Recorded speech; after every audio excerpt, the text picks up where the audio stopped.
Alright guys, so I'm back. I've had a little time to think about it. I think what I'm going to do is I'm going to show the class setup. I'm going to try to explain it. I cut the game size down to 50. That's the wrong one. 50. Still reg bots, 9 of them. And what I'm going to do is I'm going to get all the classes, all 5 classes that I believe. I'll do those 5. I'll come up with 5 more. So that way a set is about 5 games worth. Now, the next gun on the list is the Chicom. You can see I've already got the class set up. Ignore the perks, that's just what I use against bots. If I were to be playing online, I would probably have a setup more like this. I like to see equipment, I like to avoid it or get the points for it for free. So Engineer helps me. I like to make sure every bullet counts, so toughness helps.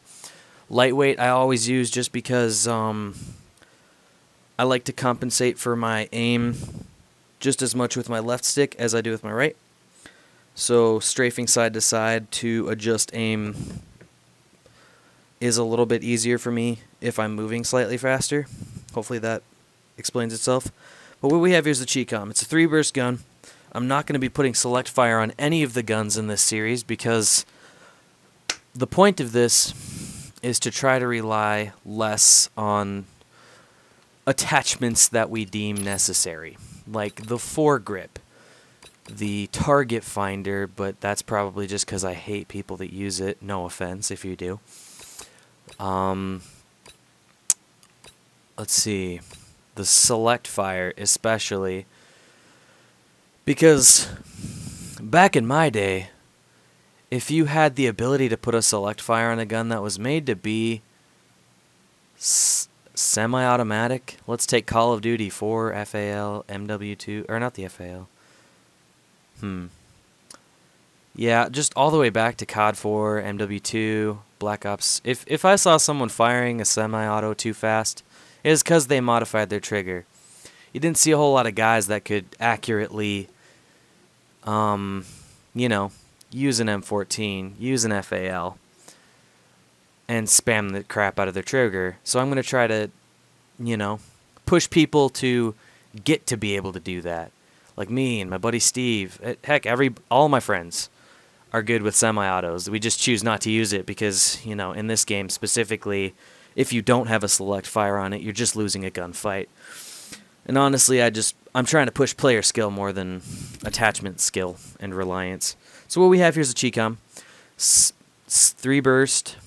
I put a suppressor on it because it cuts the visual, the muzzle flash. That really bothers me a lot, and I tend to appreciate iron sights as good as something like the Chicom. A little bit less when there's a giant flash every time I pull the trigger. So that's why the suppressor's on there. The fast mag because you're generally going to be in close quarters with this gun. It's not very effective past mid-range unless you're shooting an AFK guy for a free headshot. And the laser sight is for sticky situations. Now, this is probably the attachment you could remove. The other two, for me personally, are probably the most important. So let's get started. This shouldn't take more than 15 minutes per game, hopefully. The last one was 18 because I was shooting for 75 points, and that probably wasn't smart, especially when I wasn't warmed up and I had no idea what I was trying to talk about. So I do apologize for that. Yeah, so the things I like about the Chicom right off the bat, it has a solid accuracy. You can pretty well just spam the trigger and it'll hit, you know, it'll hit where you want it to. Until you get to about here. Now, that's the kind of spread you see on, like, I don't know. A deer might be taken out by that kind of spread. But, probably not a dude whose torso is not that wide.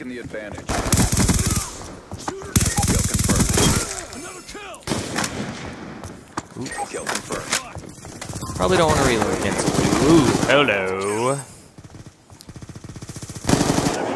Yeah, so fast mag, when you're surrounded, would help if you could get yourself from being unsurrounded. Ah, my first aspect that I don't like about this thing. I just got pooped on right there. The first aspect of it I don't like. It's, No, David Vonnerhaar, why? Is he using the same gun as me, but with rapid fire? I think so. But yeah, the first thing I don't like about it is it's very low damage. Ways you could probably get around that. Avoid David Vonnerhaar and his rapid fire target finder.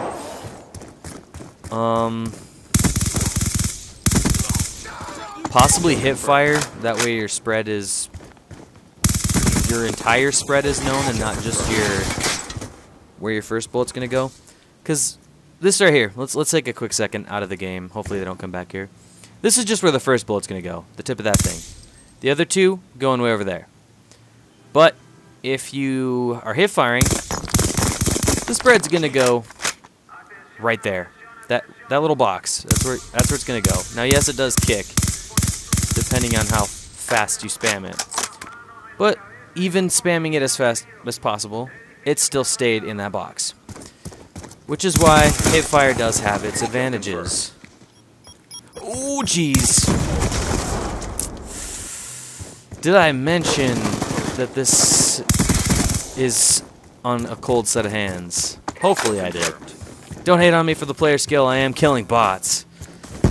As a point, not any other things. Jesus Christ. Okay, I need to step this up, seriously. Oh, really, bots? How are you even gonna know I was there if you're not even near your own C4? Anyway, another aspect of this Chicom that I do not like and which keeps me from using it frequently is the fact that it's a burst fire. Now, if I were to put a select fire on it, I could burst it at my own will. Just like I showed last video. Being able to burst your own weapons has some very advantageous bonuses, some perks to it. If you're in a close combat or you got like 4 people directly in front of you, they could immediately get out of your way if it's full fire. But it's not going to get you very far if you're only going. You know what I mean? That was my... Did he kick my last bullet just to save his life? He was pretty close to dead. Now another thing about this is since this isn't exactly my perk setup, I don't have toughness, so that might be another factor into this, but we'll see how I do without it. Kill confirmed. Alright. So, this was just a completely random setup off the top of my head using attachments that I thought would help my gameplay style. And so far it's not. I mean, I do have a 3 KD, but against bots that's probably only like a realistic 1, maybe, the way I'm playing. If I were playing against 6 real people, I might squeeze out a 1. It's not exactly great.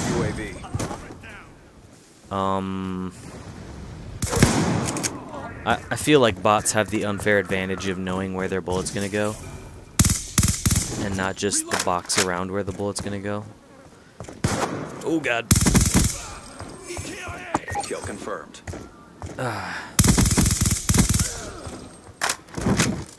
Now, the whole point of this series, aside from testing audio and video, syncing and quality, is to test... No! It was worth it. It was worth it. He didn't get the point. Is to see, or try to get myself to enjoy a gun slightly more.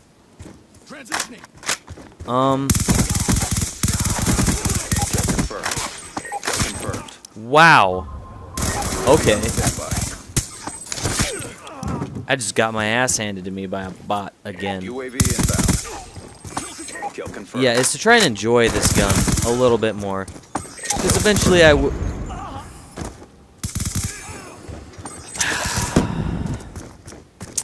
One thing you gotta love about playing bots is that all of their equipment is just gonna be thrown wherever the hell they are at that moment in time.